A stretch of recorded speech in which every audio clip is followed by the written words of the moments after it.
Hello everyone, welcome back to your channel will power. आज हम Ganga river system के बारे में जानेंगे। ये हमारा इंडियन रिवर सिस्टम का पार्ट 2 रहने वाला है। पार्ट 1 में हमने इंडस रिवर के बारे में आपको सब कुछ समझाया था। आज हमारा टॉपिक होगा गंगा रिवर से रिलेटेड सारी चीज़ें हम इसमें कवर करने की पूरी कोशिश करेंगे। तो देखिए, ये गंगा रिवर 5 राज्यों से बहती है भारत के: उत्तराखंड, उत्तर प्रदेश, बिहार, झारखंड और वेस्ट बंगाल। अब हम देखते हैं ओरिजिन ऑफ गंगा, यानी कि गंगा का उद्गम कहाँ है, कैसे होता है। तो इसको ये होता है गौमुख से, जो कि गंगोत्री ग्लेशियर इन उत्तरकाशी, जो कि उत्तराखंड में है। यानी कि उत्तराखंड के उत्तरकाशी में गंगोत्री ग्लेशियर से, जिसको गौमुख कहा जाता है, वहाँ से होता है। Here Ganga is called Bhagirathi, यानी कि वहाँ से जब गौमुख से गंगा निकलती है तो उसको भागीरथी के नाम से जाना जाता है। और फिर देवप्रयाग होता है, जहाँ पर भागीरथी और अलकनंदा नदी मिलती हैं और फिर वहाँ से बनती है गंगा। यानी कि भागीरथी नदी और भागीरथी नदी और अलकनंदा नदी के मिलने से बनती है गंगा नदी। और जहाँ पर ये दोनों नदियाँ मिलती हैं उस जगह को कहा जाता है देवप्रयाग। अब इसको थोड़ी और आगे अच्छे से समझेंगे डिटेल में तो ये ज़्यादा बेटर समझ आएगी। देखिए, अलकनंदा और भागीरथी के मिलने से तो गंगा बनती है। भागीरथी का हमने उद्गम जाना कि गौमुख से होता है, गंगोत्री ग्लेशियर इन उत्तरकाशी, जो कि उत्तराखंड में है। लेकिन अलकनंदा नदी का भी इस पूरे गंगा के बनने में एक बहुत मेन रोल है, क्योंकि जब भागीरथी और अलकनंदा मिलती हैं तभी गंगा का निर्माण होता है। तो अलकनंदा के हम कुछ फैक्ट्स जान लेते हैं कि ये क्या है। Source in the Satopanth glacier in above Badrinath, यानी कि ये बद्रीनाथ के पास स्थित सतोपंथ ग्लेशियर से निकलती है अलकनंदा नदी। Alaknanda is longer than Bhagirathi, यानी कि भागीरथी नदी से अलकनंदा नदी ज़्यादा लंबी है। लेकिन पौराणिक मान्यताओं के अनुसार भागीरथी को मेन माना गया है अगर देखा जाए तो। अब इसके 5 संगम होते हैं अलकनंदा नदी में टोटली, जिसको पंच संगम के नाम से भी जाना जाता है, नोन एज द पंच प्रयाग, और इसको पंच प्रयाग भी कहा जाता है, आर अलोंग द अलकनंदा। तो ये 5 प्रयाग कौन कौन से हैं ये देखते हैं हम। देखिए, विष्णु प्रयाग, नंद प्रयाग, कर्ण प्रयाग, रुद्र प्रयाग और देव प्रयाग, ये 5 प्रयाग होते हैं। देव प्रयाग के बारे में तभी हमने जाना जब अलकनंदा नदी भागीरथी से मिल जाती है तो वहीं से देव प्रयाग होता है। लेकिन उससे पहले अलकनंदा नदी में 4 प्रयाग और होते हैं, यानी कि 4 नदियाँ आकर और मिलती हैं उसके बाद पूरी तरह से जब अलकनंदा इन संगमों के बाद उससे मिलती है भागीरथी से, तभी गंगा का निर्माण होता है। अब देखते हैं हम कोर्स ऑफ गंगा। तो enters into plains at Haridwar, यानी कि प्लेन, सबसे पहले तो वो पहाड़ों से बहती हुई आती है गंगा यहाँ से देवप्रयाग होने के बाद, और फिर उसके बाद वो प्लेन्स यानी कि हरिद्वार के मैदानों में सबसे पहले वो प्रवेश करती है, joined by Yamuna at Triveni Sangam at Allahabad, जो कि या फिर प्रयागराज, जो कि उत्तर प्रदेश में है।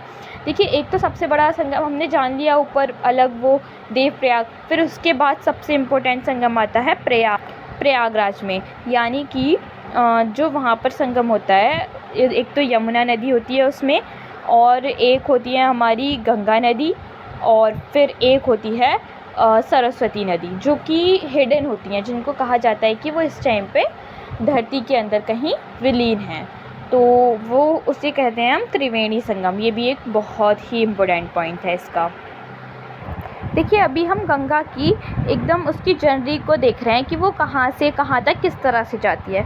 उसी में आगे पॉइंट्स को बढ़ाते हुए हम देखते हैं एट बागलपुर, यानी कि जो कि बिहार में है, Ganga begins to flow south east, यानी कि बागलपुर जो कि बिहार में स्थित है, वहाँ पर गंगा एक शार्प पॉइंट लेती है साउथ ईस्ट की तरफ, वो एकदम फ्लो करती है और एक वहाँ पर जाकर वो एक टर्न लेती है, और ये पॉइंट है हमारा बिहार में। फिर वो जाती है एट फरक्का, वेस्ट बंगाल, जो कि है फरक्का जो है वेस्ट बंगाल में है, फर्स्ट डिस्ट्रीब्यूटरी। देखिए, ट्रिब्यूटरी का मतलब तो होता है सहायक नदियाँ, यानी कि कोई नदी उसमें आके किसी महानदी में मिल रही है, कोई मुख्य नदी। लेकिन डिस्ट्रीब्यूटरी का मतलब है कि कोई मुख्य नदी या फिर महानदी ही 2 या ज़्यादा हिस्सों में टूट रही है, यानी कि वो डिवाइड हो जाती है, तो उसको हम बोलेंगे डिस्ट्रीब्यूटरी। तो उसी तरह से गंगा की फर्स्ट डिस्ट्रीब्यूटरी भागीरथी हुगली के नाम से जानी जाती है, लेकिन लेटर बिकम्स हुगली रिवर, यानी बाद में इसको पश्चिम बंगाल में हुगली रिवर के नाम से जाना जाता है। और जो दूसरा पार्ट होता है वो पद्मा के नाम से जाना जाता है, जो कि बांग्लादेश में चली जाती है, यानी बांग्लादेश में गंगा को पद्मा रिवर के नाम से जाना जाता है, वहीं पश्चिम बंगाल में गंगा रिवर को हुगली नदी के नाम से जाना जाता है। Empties into Bay of Bengal near Sagar Island, फिर उसके बाद वे बंगाल की खाड़ी में सागर आइलैंड में जाकर गिर जाती है। तो इससे आप याद रख सकते हैं कि सागर से मिलने जाती है गंगा, तो वो सागर आइलैंड में जाके मिल जाती है। जस्ट एक ट्रिक के लिए हम याद रख सकते हैं कि बंगाल की खाड़ी में वो सागर आइलैंड में जाकर मिल जाती है। Just before Bangladesh border Farakka barrage Murshidabad district controls flow of Ganga, यानी कि बांग्लादेश के बॉर्डर से बिल्कुल ठीक पहले फरक्का बैराज, देखिए फरक्का जगह अलग है और फरक्का बैराज अलग है। फरक्का बैराज उसको बोलते हैं जो नदी के पानी को कंट्रोल करता है, तो वो एक बैराज होता है जो कि मुर्शिदाबाद डिस्ट्रिक्ट में स्थित है। ये Farakka barrage controls flow of Ganga, यानी कि गंगा के बहाव को कंट्रोल करता है बांग्लादेश के बॉर्डर से जस्ट पहले, वहाँ पे एक बैराज भी लगा हुआ है। अब हम चलते हैं बांग्लादेश की तरफ, यानी कि बांग्लादेश की जर्नी को समझते हैं गंगा की। तो इसमें आता है Padma is joined by Jamuna river largest distributary of Brahmaputra, यानी कि देखिए हमने बताया कि गंगा को बांग्लादेश में पद्मा के नाम से जाना जाता है, तो Padma is joined by Jamuna river, तो वहाँ पर पद्मा जमुना रिवर से जाकर मिल जाती है लार्जेस्ट डिस्ट्रीब्यूटरी ऑफ ब्रह्मपुत्र। ये जो जमुना रिवर है, आपको याद रखना है कि ब्रह्मपुत्र जो अपने आप में एक महानदी है, उसकी सबसे बड़ी यानी कि लार्जेस्ट डिस्ट्रीब्यूटरी है और उसमें जाकर पद्मा मिल जाती है। डाउन स्ट्रीम पद्मा जॉइंस मेघना second largest distributary takes on Meghna's name. देखिए यहाँ पर सबसे पहले पद्मा और जमुना का मिलन हुआ था, तो वहाँ से पद्मा जब आगे बढ़ती है और फिर नीचे जाती है तो पद्मा मेघना नदी से जाके मिल जाती है। अब ये मेघना नदी क्या है? Second largest distributary of Brahmaputra, यानी कि ब्रह्मपुत्र नदी की दूसरी सबसे बड़ी डिस्ट्रीब्यूटरी है मेघना नदी। पहली थी इसकी जमुना और दूसरी सबसे बड़ी है डिस्ट्रीब्यूटरी ये मेघना नदी, तो उसमें पद्मा जाकर मिल गई। अब पद्मा नदी मेघना नदी में जाकर मिल रही है तो इसको मेघना के नाम से जाना जाएगा। अब आगे जाके ये अब पद्मा नहीं रहेगी, इसको मेघना के नाम से जाना जाएगा। क्योंकि पद्मा नदी जाकर मेघना में मिली है, मेघना नहीं। जस्ट लाइक किसी फीमेल की शादी जब मेल से होती है तो वो अपना सरनेम छोड़कर मेल का ले लेती है, उसी तरह से वो अपना सरनेम पीछे छोड़ देती है और उसी की लाइफ में आगे बढ़ जाती है। एक एग्जांपल है, जस्ट ये कोई भी कंट्रोवर्सी का टॉपिक नहीं है, तो इससे जस्ट आप इसको समझ सकते हैं। अब यहाँ पर पद्मा नदी मेघना में जाकर मिली है तो इसीलिए यहाँ पर इसको मेघना के नाम से जाना जाएगा। अब आगे जो इसका फ्लो होगा, तो अब देखते हैं इसका नेक्स्ट पॉइंट क्या बोलता है। एंटर्स मेघना estuary empties into Bay of Bengal, यानी कि फिर वो बंगाल की खाड़ी में जाकर मिल जाती है। अब यहाँ पे एस्चुरी का मतलब अभी समझाएंगे आपको, नेक्स्ट टॉपिक वही आने वाला है, वहाँ पे देखते हैं कि ये क्या होता है ना। देखिए एस्चुरी यहाँ पे समझाया गया है। एस्चुरी का मतलब है semi closed coastal body of water and it's connected to the open sea. इसका देखो मतलब है सिंपल शब्दों में कि नदी का वो मुंह जहाँ नदी का पानी समुंदर या फिर सागर से मिलता है, मतलब कि जहाँ रिवर और सी यानी कि समुंदर का पानी मिक्स होता है उसे ही एस्चुरी कहते हैं। यहाँ का पानी ना पूरी तरह से मीठा होता है ना ही पूरी तरह से खारा होता है, बल्कि इन दोनों का मिक्सचर यानी कि इन दोनों को मिक्स करके जो बनता है वो होता है पानी वहाँ का। एस्चुरीज बहुत इंपॉर्टेंट होते हैं क्योंकि ये फिश, बर्ड्स और प्लैनेट्स के लिए रिच हैबिटेट प्रोवाइड करते हैं और यहाँ पर बहुत ही वैराइटीज़ की फ़िशेस भी पाई जाती हैं, बहुत अलग अलग तरीके के जीव पाए जाते हैं यहाँ पर। अब देखिए आता है रिवर डेल्टा, इसका मतलब समझते हैं। A land form created by deposition of sediment that is carried bye a river, मतलब कि जब कोई नदी समुंदर या लेक में गिरने से पहले स्लो हो जाती है तो वो अपने साथ लाई हुई मिट्टी को वहाँ गिरा देती है। धीरे धीरे ये मिट्टी जमा होकर ट्रायंगुलर या फिर फैन शेप्ड लैंड बना देती है। इसी को डेल्टा कहते हैं। नदी का ऐसा माउथ जहाँ मिट्टी जमा होकर नई ज़मीन बन जाए, उसी जगह को हम डेल्टा कहते हैं। आई होप आपको ये समझ आया होगा। देखिए सुंदरबन डेल्टा आता है इसमें एक, जिसके बारे में यहाँ पर दिया गया है। ये एक बहुत बड़ा, बहुत सुंदर और बहुत विशाल सुंदरबन डेल्टा है। इसके अगर आपको इसके बारे में डिटेल में जानना है तो हमने एक और वीडियो बनाई हुई है, आप वो चैनल पे विज़िट करके ईज़िली देख सकते हैं। और इसके बारे में यहाँ पे देखिए पॉइंट्स दिए गए हैं। Name for Sundari tree, world's largest river delta. मतलब कि इसका नाम सुंदरबन डेल्टा इसलिए पड़ा क्योंकि यहाँ पर सुंदरी नाम के ट्रीज़ बहुत हैं और ये संसार का सबसे बड़ा नदी डेल्टा भी है। मैंग्रोव फॉरेस्ट भी है। मैंग्रोव फॉरेस्ट से क्या मतलब है यहाँ पे कि मैंग्रोव फॉरेस्ट वो होते हैं जहाँ पर ऐसे पेड़ होते हैं जो कि आधे पानी में होती हैं जिनकी जड़ें, और आधी बाहर, लाइक वो ऑक्सीजन लेने के लिए बाहर उठी हुई हो, कुछ इस तरह के वहाँ पर पेड़ होते हैं, उसको बोलते हैं मैंग्रोव फॉरेस्ट।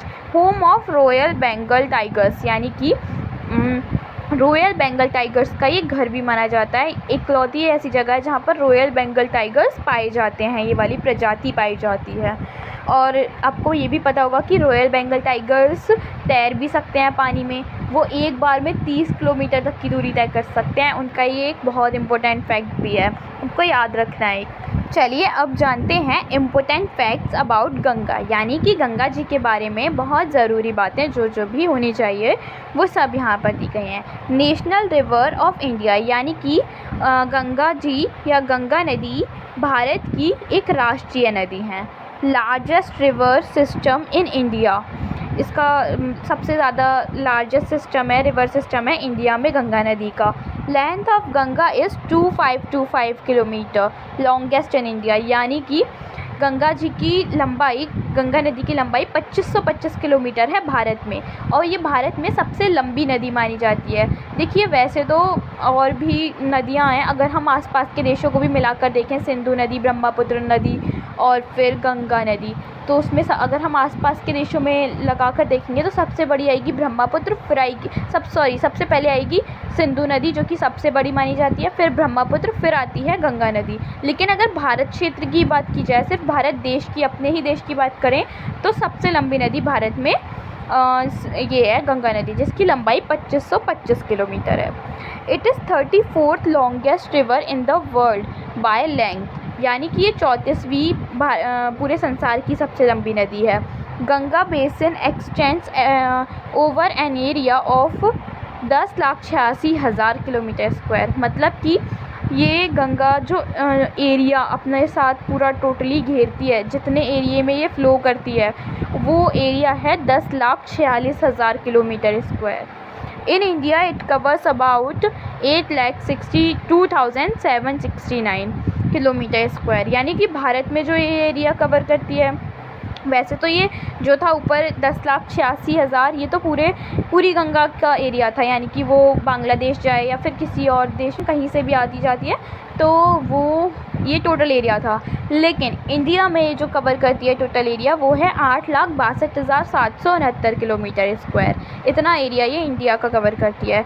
और ध्यान रखिए nearly 26.2% of the total geographical area of India, मतलब कि भारत के कुल क्षेत्र का ये 26.2% एरिया है। ये एक बहुत बड़ा एरिया होता है। अगर पूरे भारत के अगर हम एरिया की बात करें 100%, तो उसका 26.2% एरिया में गंगा नदी बहती है। सोचिए कितनी बड़ी नदी है ये, कितनी विशाल, कितनी महान नदी है ये एक बहुत ही बढ़िया नदी है। अब जानते हैं हम गंगा रिवर डॉल्फिन के बारे में, जिसको गंगा सूस भी कहा जाता है। इंडेंजर्ड, यानी कि लुप्तप्राय fresh water dolphin found in Indian सब कॉन्टिनेंट, यानी कि ये इकलौती ऐसी डॉल्फिन है जो कि फ्रेश वाटर में पाई जाती है। बाकी जो डॉल्फिन्स होती हैं और जगह पर वो खारे पानी में भी एग्जिस्ट कर लेती हैं, लेकिन ये डॉल्फिन जो गंगा रिवर डॉल्फिन होती है, गंगा सूस जिसको कहते हैं, ये सिर्फ फ्रेश वाटर में ही एग्जिस्ट कर पाती है, क्योंकि गंगा का नदी बिल्कुल फ्रेश और शुद्ध होता है। नेशनल एक्वाटिक, यानी कि जलीय स्तनपाई एनिमल ऑफ इंडिया, यानी कि ये भारत का जलीय स्तनपाई, राष्ट्रीय जलीय स्तनपाई जीव है। तो ये आपको याद रखना है। इसका साइंटिफिक नेम देखते हैं क्या है। इसका साइंटिफिक नेम है प्लाटिनिस्टा गंगेचिका, ये इसका साइंटिफिक नेम है। अगर देखिए अब हमारी बची टॉपिक गंगा नदी की ट्रिब्यूटरीज़, वो अगर हम नेक्स्ट वीडियो में कवर कर सकते हैं, अगर आप कमेंट करके बता दें तो वो भी इजीली आपको एक्सप्लेनेशन सब कुछ मिल जाएगा, वो हम नेक्स्ट वीडियो में करेंगे। आज की वीडियो ऑलरेडी ही लंबी हो चुकी है, मिलते हैं अब नेक्स्ट वीडियो में। अगर आपको ये वीडियो पसंद आई हो तो लाइक करना ना भूलें और एक शेयर ज़रूर कीजिएगा। कोई भी क्वेश्चन, डाउट, क्वेरी हो तो वो आप कमेंट सेक्शन में ज़रूर पूछ सकते हैं। Thank you so much.